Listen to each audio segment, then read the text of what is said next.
Welcome back to Boilers and Beyond. I'm Jordan Jones. The final preparations for the season are underway as we're just 1 week away from the start of a new season. I wanted to put out a bonus episode today because, frankly, I'm excited about the start of a new season. I wanted to hop on for an extra podcast, talk a little more about this team, go over a few more thoughts here just to kind of recap the offense, the defense, the schedule, overall thoughts here. Before next week, we will do an Indiana State preview, and in that same episode, we'll do record prediction as well as just some overall predictions that we can turn around and grade at the end of the year. But today, we've got 5 reasons to be optimistic and 5 reasons to be skeptical of Purdue in 2024. I know there are very mixed opinions on what Purdue is going to look like this year. Like always, I'm probably somewhere in the middle, but I'm going to go for the 5 reasons. If you are on the optimistic side of Purdue, you should feel good about it, and 5 things that if you're more on the skeptical side, that might support your argument there. If you don't already, be sure to follow the show on Twitter @BoilersBeyond. It's getting close to that time of year where we're tweeting there a lot, live tweeting games, thoughts throughout the week. Be sure to follow there so you can send over questions for every podcast. You can do that on Twitter, or you can email the show, boilersandbeyondpod@gmail.com. And be sure to subscribe wherever you get your podcasts so that you don't miss a thing. There's going to be a lot to talk about this year. I don't think you're going to want to miss it. But let's get in with the glass half full first. 5 reasons for optimism for Purdue football in 2024. First and foremost, it's year 2 of the coaching staff, and that's a very real thing. I think especially in the transfer portal era where there's been so much roster turnover at Purdue. Even last year, Purdue had a lot of new faces. Purdue had a lot of portal guys. And Purdue had some 1-year stopgaps that were just grad transfers that, I don't know how much you really win with grad transfers. This year, you'd still have 37 newcomers. There's a ton of new on the roster. Now, it's safe to say that's probably a good thing, given that you went 4-8 last year. But for the other guys, can't do the math on the top of my head, for the other 50 guys or so, they're familiar with the scheme. They've had a full, 20 months or so now with Ryan Walters as their head coach. That should go a long way. That should go a very long way. How much did these guys, both the players and the coaches, learn and grow from last season? Purdue had some guys playing that frankly weren't ready to be playing last year, but no other choice. Purdue needed guys to be out there. You got to have 11 on the field. How much did those guys learn? And from a coaching staff, I'm not this huge believer in game management being just some gigantic variance between coaches. Awful game management when you see it. And when a coach manages something really nicely with timeouts or something, then it's great. I don't think Ryan Walters was some poor game manager last year, but do you grow a little bit there? Do you grow a little bit in the stuff you do behind the scenes to optimize your team's performance on Saturdays? That's the stuff that I'm interested to see. The roster has almost entirely flipped to guys that Walters recruited. There are less than 20 holdovers from the Brom staff still. That's crazy. You have 2 recruiting classes that were, 25 guys, and you only have 20 left total. Really, really new roster, which means these guys should be the prototypes of what Walters wants at certain positions. Does he have a type at receiver? He's brought in 2 full classes of portal receivers. I don't know that any of these guys were Brom guys except for kind of Jerron Tibbs. That's a big deal. That's a big deal. It should be at least. So with a lot of new pieces that should fit what they want to do better, influx of some talent, improving the roster from last year. I'll go number 2, just being the transfer portal talent that came in. You've got the Georgia guys with really high caliber upside. Georgia doesn't take guys that are super low ceiling players. You have Kendrick Breedlove from Colorado, who's getting high praise. He and Nyland Green, that could be a really nice tandem of defensive backs for you. The wide receiver room seems to have gotten better through the portal. You get 2 guys in from Georgia, in Smith and Morissette. You've got Cam Brown from UCLA. JUCOs don't really count as transfers, but Leland Smith, JUCO guy, getting really positive reviews so far. And that's far from a given that JUCOs contribute in year 1. It sounds like he will. Offensive line transfers, more to come there, but Corey Stewart, DJ Wingfield, Joey Tenona, if those are 3 guys who can play for you, that's big. Edge rushers, a big question mark, but if those guys can hit, and you get a couple of those that are really nice to pair with Will Helt, then you've got a pretty good group. I know that's a lot of position groups. It was a lot of transfers. But I think as you just look position group by position group, it's pretty hard to find groups where you would say last year's roster was better than this. I don't think there are really many at all. Maybe running back, but Tyrone Tracy was good. Reggie Love, we'll see. Past that, I don't know. Hudson Card is my 3rd reason to be optimistic about Purdue. There's no one on this roster who should benefit more from year 2 of a scheme than Hudson Card, right? He's more familiar with the scheme. It seems like he has better receivers. He has a better offensive line. He's fully healthy. It's kind of now or never time for him. He's had some nice moments between his time at Texas and last year at Purdue. He's had some good games. He's had some good moments. He's had some good throws. But I don't know that he's fully put it together and had that big breakthrough yet. And that's hard to do, mind you. This isn't, some huge criticism, but it's time for him to put it all together and have a really nice season for Purdue. There's thought that he could be a draft pick next year. I don't know that he's going to be a first rounder or anything, but there's thought he could be a day 3 draft pick. And if he's going to do that, he needs to have a pretty nice season. He can move. He can do it with his feet. We've seen him make some really nice throws with his arm. He's a veteran leader now, and Purdue needs to see him put together a really strong year. But as you look at the Big Ten, how many quarterbacks do you put above him? Dylan Gabriel for sure. Will Howard probably. Aller. Miller Moss at USC. Will Rogers at Washington. Going the true freshman. Raiola. The guy from Miami up at Wisconsin. I can't think of his name right now. Van Dyke. Tyler Van Dyke. How many of these guys are actually better than Hudson Card? I don't know. I don't think it's that many that you definitively say yes. It always helps when you have an All-American on your roster, and that's what Purdue has in Dylan Thieneman. He's at a critical position. Safety's not a critical position in every defense, but it certainly is in Purdue's. That deep safety role is, really a center fielder who has to be able to cover everything. He's like a center fielder playing the entire outfield. He's got to be able to go foul line to foul line, or sideline to sideline, so to speak, and really be a ball hawk.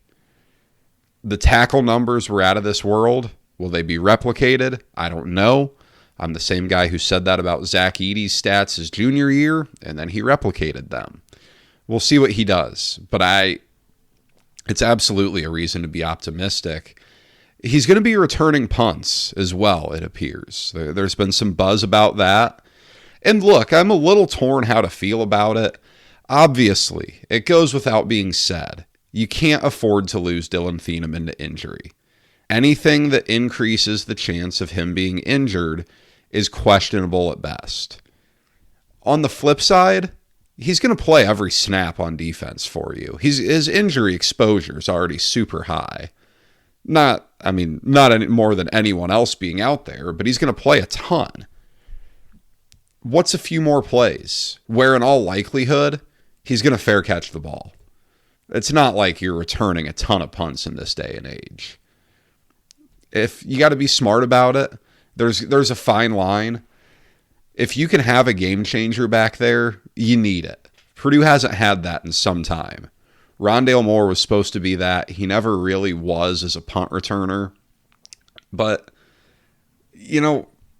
if you're up 35-3 on Indiana State, or if you're down 28-7 to Ohio State, do you throw him out there? I don't think so. But if you've got Nebraska at home and you're down 28-24, 5 minutes to go, and Nebraska's punting it back to you, and Feeneman's your best guy, go get him. Go get him. And my fifth point for optimism is this is the best offensive line on paper Purdue has had in some time. I think it might be better than all of the Braum offensive lines, though the 2017 one was solid. It's certainly better than what Purdue had under Darrell Hazel. You're going back quite a ways to when Purdue had an offensive line that looks this good. You bring in the transfers, Corey Stewart, DJ Wingfield, Joey Tenona. All three of those guys sound ready to play. You bring back some guys who have played a lot. Marcus Bowe and Gus Hartwig are good offensive linemen. You have guys who have played Muhammad Musa and Jalen Grant who have given you some time over the years. There's one more I'm forgetting. This is rough. The Bakine Coley kid from Lawrence Tech who transferred before last year has gotten good reviews. So there's more depth there than what we're used to at Purdue. And I think there might be more players who can play tackle than we've seen in a while. Coley, Tenona, can those guys go out and play tackle for you? That's really nice. It's nice to have some flexibility there. You got to stay healthy. Like, you can't afford injuries to start stacking up. But if you have one or two, I think you feel all right about it. On the flip side, if you're a more glass half empty person, my biggest concern for this team is the defensive line. I think that's the position group that I have the most questions about. Cole Brevard and Mo Amanade are experienced guys who have played some good nose tackle for you. But again, they both play the same position, so you're not really having both of them out there at the same time. It's not a position where someone's going to take 85% of the snaps, so it's not a huge deal, but it's a little suboptimal. I don't know what to expect everywhere else. Is Jeffrey Emba ready to take a big step forward? Are some of these young guys ready to play right away? D'Amico Kennedy, Chops Harkless, Joe Anderson, Joe Strickland. Are these guys ready to break out? Drake Carlson. I don't know. I have a lot of questions about it. It's not to say that they can't be answered, because they certainly could. Purdue's got to stop the run well. To maximize the advantage of this scheme, you have to have the opponent in third and long. And if they're able to get 4 yards on first and second down, and you're facing 3rd and 2 every time, the airstrike probably won't be striking a whole lot, because you're not in position to make big plays on 3rd and 2. You need 3rd and long for that. You need 2nd and long. That's when you need that stuff. And against this schedule, too, you play some good offensive lines. You play some teams that want to run the ball a lot. Notre Dame, Nebraska is probably not going to be throwing the ball an insane amount. Illinois wants to run the ball. Wisconsin, we'll see. I'll believe that they're an air raid program when I see it. Ohio State can run the ball really well. Northwestern's going to be physical. You just look up and down the schedule. It's a lot of teams that want to run the ball. Penn State, a lot of them.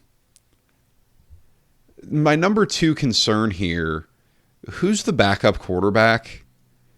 Hudson Card is a reason to be optimistic, but everything behind him is a reason to be skeptical. And that is not meant to be a shot at Purdue's backup quarterback situation, because it's entirely possible that one of these guys does surprise and is very competitive if Purdue has to call their number. But between Ryan Brown and Marcos Davila, I don't know that Purdue's going to be favored in a game where either of them start. Just from that perspective, besides if one of them had to start Indiana State. But I don't know that Purdue would be favored against Oregon State or Illinois or Northwestern or Indiana, any of those, without Hudson Card. And you're relying either on someone who's played one game, mixed results, or who's a true freshman. Both of those are pretty scary propositions.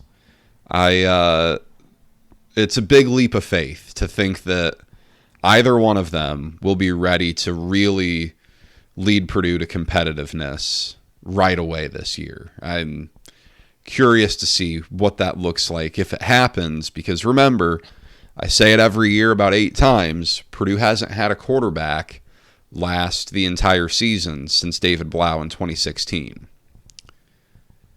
Running back depth is an interesting area for me. In general, I mean, running back is as hot of a topic around the football world as it gets. Do these guys matter or not? And while that's a very harsh and blunt way to put it, that's kind of how the conversation goes. I'm torn. I'm torn on that. But 2 scholarship running backs with a college carry, what if one of them goes down? Maccabee or Reggie Love? And heaven forbid it's Maccabee. But if you have to go into a game where you have Reggie Love and then Jaheim Merriweather, one of the walk-ons, the Llewellyn kid, there's another one, Elijah Jackson, I think his name is. There are a number of them, but are you ready to do that? That's a really thin room. And running back is a position where injuries can mount. Just look at Texas, where they've got 2 running backs out for the season already. That's really tricky. I don't know whether Purdue really tried to add a third experienced running back out of the portal or not. But as we go into the season, that could be an area you look back on and say, oh boy, I wish he could have done more there. Another reason for concern, a couple of key early injuries with CJ Smith and Nyland Green. I don't love when you have 2 of who are supposed to be your better athletes, better players, certainly your best corner, injured already. Because as we know, especially at skill positions, those injuries tend to linger a little bit. Ryan Walters was really confident that they'd both be back for Notre Dame, but that was a month before the Notre Dame game. That's a long time to go. A lot of stuff can happen between then and the Notre Dame game. You can't afford many more. For Purdue to have the season it wants to have, it has to stay pretty healthy. I don't know if, and I think this is probably something we'll see moving forward in an expanded Big Ten, is the teams that are in that middle, it's probably going to come down to health as to who really takes the leap and who finishes, 8th compared to 15th. That might just be a health thing. But I don't love having a couple guys down early. I don't love that they're already ruled out of games. You're not going to be 100% for your first game. And we'll see. They better be back for Notre Dame. And then number 5, I don't want to harp on it much. We had a whole episode about the schedule. It's been the number 1 topic of conversation for Purdue fans coming into this season. But look, it's a really difficult schedule. You have 4 AP top 10 opponents. 3 of them come to Ross-Ade. Just from an efficiency standpoint, you would rather those be on the road where your chances of winning are already really low. You'd rather get Illinois at home, Michigan State at home, Wisconsin at home, teams like that, Indiana at home, than you would play 3 top 10 teams at home. That's tough. That's a really tough draw. You have a week 2 bye that could help you get healthy for Notre Dame, but over the course of the season, it doesn't do you any favors. You have a West Coast trip in there. It's a really tough schedule. There are a lot of factors that don't point Purdue's way on that, but more than anything, I didn't want to lead with it because it's so obvious, but that's why Purdue's win total is 4.5, heavily juiced to the under. It's what it comes down to. It's a brutal schedule, and college football especially is a sport where your schedule means a whole heck of a lot.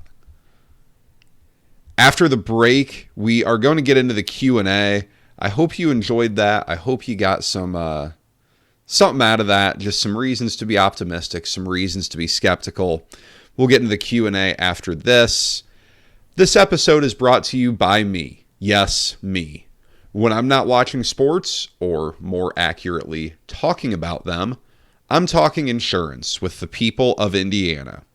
As an agent with Indiana Farm Bureau Insurance, I want to help you protect what you've worked hard to achieve. From home and auto to life and business insurance, I'm here to help you. Give me a call at 317-846-5861 or email me at jordan.jones@infarmbureau.com, and let's protect you from life's everyday risks.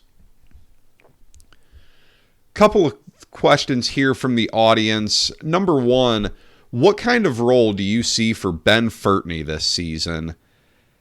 I think Purdue's going to operate mostly in 11 personnel, so I don't expect a ton of fullback action. He'll get a snap here and there in an obvious rushing situation, I would think, 4th and 1, 3rd and 1. But I don't know that I see him playing, more than a handful of snaps a game. Had a question about short yardage offense. Why it was frustrating to see the offense repeatedly try to run up the middle and short yardage situation, especially in the red zone. It never worked. Why was it done? Will Graham Harrell be more creative this year? Listener says they hope so because last year was awful. I don't have any hard stats really about running the ball in short yardage situations between the tackles, but Purdue did struggle there last year. Tyrone Tracy and Devin Maccabee combined for a strong rushing attack, no doubt. One of Purdue's best in recent memory, but Maccabee and Tracy aren't the run you over type of running backs that are going to get you that extra yard. Purdue's offensive line really struggled too. I mean, injuries mounted all season. There was no depth. They were never healthy. I mean, they're on their 3rd string center against Fresno State. When you're in short yardage, though, if you're going to throw the ball, it's got to be something quick. Get the ball across the line to gain and move on. Outs, slants, curls, something quick. Purdue's receivers didn't create separation off the line well last year. Deion Burks was really the only explosive guy they had, and he wasn't at the right spot. He's playing outside. He's a perfect slot for situations like that, but Purdue wasn't able to do that. Purdue needs receivers to be better at getting off the line because then you can open up the playbook a little more. You can feel better about that. And I've been around long enough to know that if Purdue's taking deep shots on 3rd and 2, then there's going to be a lot of criticism too. God forbid Purdue throws a pick in the end zone on 3rd and 2, and everyone, the natural reaction is, well, why don't you just run the ball? I get it. Armchair quarterback's easy to play. Purdue's got to be able to convert on the ground. Like, that's what good teams do. Good teams are able to get that yard on the ground when they need to. That's what separates the really good from the decent teams. If the offensive line is as improved as I think it is, this should be a much better area for Purdue this fall. Couple of questions here about the stadium to wrap things up. Any update on the second phase of Ross-Ade renovations? I do not have an update on that. It's a good question because Purdue did the phase 1 where it built the Tiller Tunnel. It redid the south end zone. It added the dining facility on the north end zone that's open now. It all looks really good. As to phase two, I think the biggest question is, what do projects like this look like once revenue sharing begins next year? 22% of that revenue going to the athletes. Are athletic departments collecting donations still to raise money for projects? Or are they just using that for operating expenses to make up for what they have to spend revenue-wise on the athletes? I don't know. Also, in terms of phase two, I don't know what the next step would be. I am not a believer that Purdue needs to add seats to the stadium. I don't know that the demand is really there. If you can get sellouts, you take them, but it's not like Purdue is selling out games every game for 5 years in a row. It's had a good stretch here, but you need a lot more than just a nice stretch to do that. Like putting a deck on the east side of the stadium, I've heard, I don't know. Bringing the north end zone seats closer. I've never really sat up there, so maybe that's something. But I'm fascinated to hear some of your guys' thoughts on that, because I really don't know. I don't know what it would look like. I don't know how great of an idea it is, but we'll see. And then the last question: what would you like to see Purdue do to enhance the home game experience for the fans, the players, and the atmosphere? I think Purdue's made strides here. The renovations last year help. I think the tunnel looks good. The south end zone looks good. I think that helps for the experience. I'm not a student. I don't sit in the student section, so I can't speak on that. But I think it looks pretty good down there. Look, the obvious answer is get rid of Shout. Like, I don't know. Purdue tries to make it work, and I give them credit because they're trying something. But this is like 20 plus years of it, and I haven't heard it be cool since the Notre Dame game in 2009. I don't have a great replacement. I just think it's become dated. It doesn't seem to get anyone fired up. Oregon's in your conference now, and that's kind of their thing, and it looks cool there. The listener tweeted this to me, suggested a blackout game with gold pom-poms for fans. I think that'd be great. I think that'd look cool. Don't ask fans to wear gold. That's not, if you're asking fans to wear gold clothing and you don't provide the t-shirt like basketball does, it's not going to work. Remember the 2010s when Purdue tried to do stripe outs for Notre Dame? It never went well. There's too many Notre Dame fans to begin with, but it never went well. They just asked you to wear the shirt. They didn't give you a shirt. So stuff like that. All in all, just win. If Purdue wins, the atmosphere is going to get better. The atmosphere is going to be better. People are going to be more into it. But that's kind of all I have for today. Next week, we will be back to preview the Indiana State game, go through predictions for the season. Send me over your record predictions. What do you have Purdue going this fall? And send me over some of your boldest predictions that you actually believe.